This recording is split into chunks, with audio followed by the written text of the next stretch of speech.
এ তোরা শুনেছিস আমাদের স্কুলে আজকে শিক্ষামন্ত্রী আসবে? শিক্ষামন্ত্রী আমাদের স্কুলে কি করতে আসবে বলতো? মনে হয় মন্ত্রী মশাই ছেলেকে আমাদের স্কুলে ভর্তি করাতে আসছেন। এ তোরা সবাই চুপ কর, স্যার আসছে। Good morning sir. Good morning sir. সুপ্রভাত স্যার। এ তোরা ভালো করে মন দিয়ে শুন, আমাদের স্কুলে আজকে শিক্ষামন্ত্রী আসছে। আমার তো এখন থেকে ভয়ে কেমন হাত পা কাঁপছে।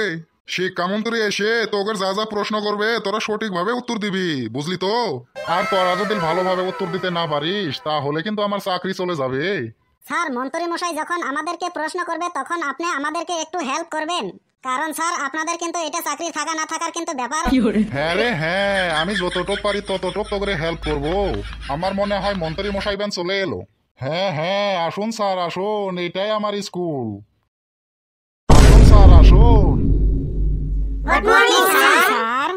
বেশ বেশ, তোরা সকলেই বসে পড়। আমি আজকে তোমাদের স্কুল পরিদর্শন করতে এসেছি। আমি তোমাদেরকে কয়েকটা প্রশ্ন করব, সঠিক সঠিক উত্তর দিতে হবে, বুঝলি? হ্যাঁ স্যার, আপনি বলুন। তাহলে তুই আগে বল, আমাদের জাতীয় পাখিটার নাম কি? ময়ূর ময়ূর ময়ূর। স্যার, আমাদের জাতীয় পাখির নাম হলো খেজুর। আমি বললাম ময়ূর, ও বলল খেজুর। কি পাগলা এটা? কি খেজুর তো একটা ফলের নাম, আমি জিজ্ঞাসা করছি একটা পাখির নাম। ওটা খেজুর হবে না, ওটা ময়ূর হবে, বুঝলি? এখন তাহলে ঘেটু বল, কোন প্রাণী তিনটে হৃৎপিণ্ড থাকে? Octopus octopus octopus. স্যার, এটা হবে অক্টোবর মাস। আমি বলছি অক্টোপাস, ও বলছে অক্টোবর মাস। কত সাল কি বললি? অক্টোবর মাস, সেটা তো একটা মাসের নাম। আমি তো তোকে মাসের নাম কইতে বলি নাই, আমি তো তোকে প্রাণীর নাম কইতে বলেছি। ওটা অক্টোবর মাস হবে না, ওটা হবে অক্টোপাস অক্টোপাস। এখন বুঝলি তো? ওটা কে চশমা পরে এসেছে? তা তোমার চশমা পরার কারণ কি? স্যার, আমি দিন করে চোখে দেখি না, ওই জন্য আমি চশমা পরে স্কুলে এসেছি। বেশ বেশ, তাহলে তুমি বলো। হ্যাঁ স্যার হ্যাঁ, আপনি প্রশ্ন করেন। তাহলে তুমি একটা ভারতের জাতীয় সড়কের নাম বলো তো। NH-47 NH-47 NH-47। স্যার, এটা হবে AK-47। কি বললি AK-47? সেটা তো একটা বন্দুকের নাম। ওটা AK-47 হবে না, ওটা হবে NH-47, মানে ন্যাশনাল হাইওয়ে 47। এখন বুঝলি তো? হে মাস্টার বাবু, তুমি এইদিকে অল্প সরে এসে তো। এই হতভাগা ছাত্র ঘরের জন্য আমার বেন আজকে চাকরিটাই গেল। ওই চশমা বড় চ্যাংড়ার ডান পাশে, তুমি বলো। জি স্যার, আপনি বলুন। তুমি বলো, 1 কেজি চিনির দাম যদি 25 টাকা হয় তাহলে 25 গ্রাম চিনির দাম কত হবে? হ্যাঁ স্যার, এ তো সস্তা চিনি আপনাকে কে দিবে? আমাদের এখানে তো 50 টাকা কেজি বিক্রি করতেছে চিনি। 50 টাকা হোক আর 60 টাকা হোক, তুই উত্তরটা বল না। আচ্ছা ঠিক আছে, 1 কেজি চিনির দাম যদি 50 টাকা হয় তাহলে 25 গ্রাম চিনির দাম কত টাকা হবে? এই ছেলেটা কোথায় গেল রে? স্যার, আমার মনে হয় ওই প্রশ্নের উত্তর দিতে না পেরে ওই জন্য ওই ভয়ে পালিয়ে গেছে। স্যার, 5 টাকা হবে? হ্যাঁ রে হ্যাঁ, তুই আগে বল তুই কোথায় গিয়েছিলি? স্যার, স্কুলের দোকানের সামনে গেলামালের দোকানে গিয়ে ওইখানে গিয়ে চিনির দাম পুষ করতে গিয়েছিলাম। এই তোরা কি আমাকে বোকা পেয়েছিস? যা নিজের জায়গায় যাই বসে পড়। আরে একেবারে ওই ডান পাশের মেয়ে, তুমি বলো তো। হ্যাঁ জি স্যার, আপনি বলুন।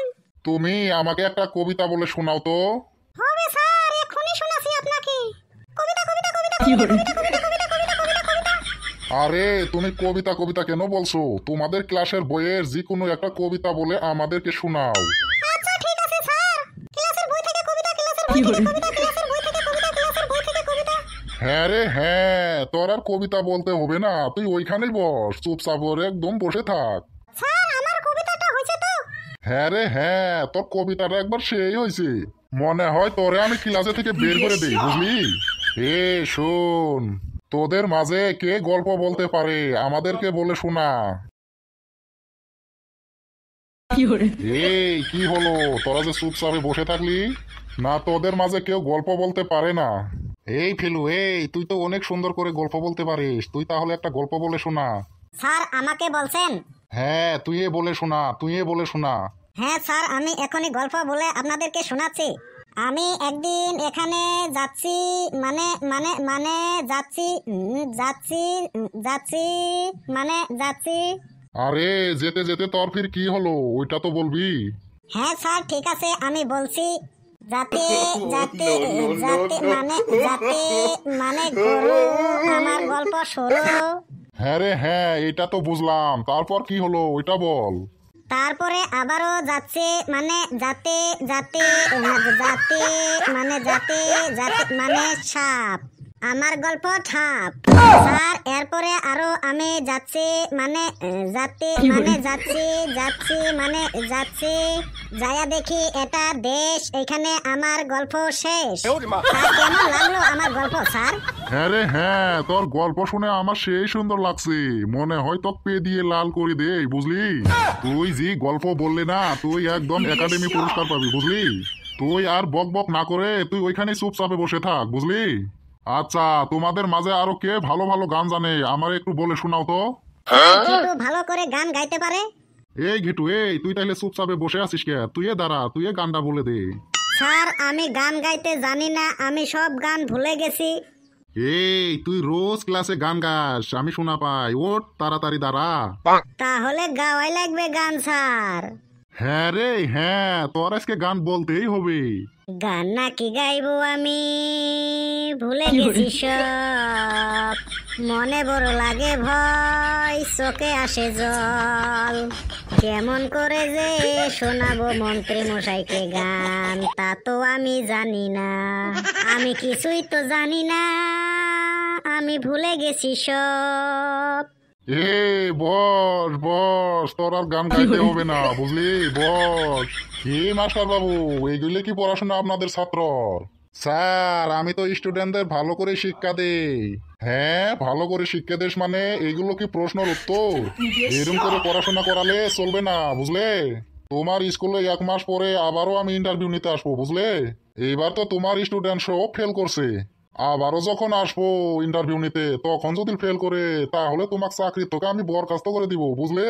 ঠিক আছে স্যার, আমি স্টুডেন্টদের ভালো করে পড়াশোনা করাবো, আপনি আবার 1 মাস পরে আসেন। ঠিক আছে, আমি তাহলে এখন যাই। আর বাচ্চারা শোনো, তোমরা খুব ভালো করে পড়াশোনা করবা, বুঝলা? এইরকম করে পড়াশোনা করলে তোমাদের জীবন ভবিষ্যৎ অন্ধকার হয়ে যাবে, বুঝলা? খেলু তোরে আমি বলি একটা, তুই বলস আর একটা।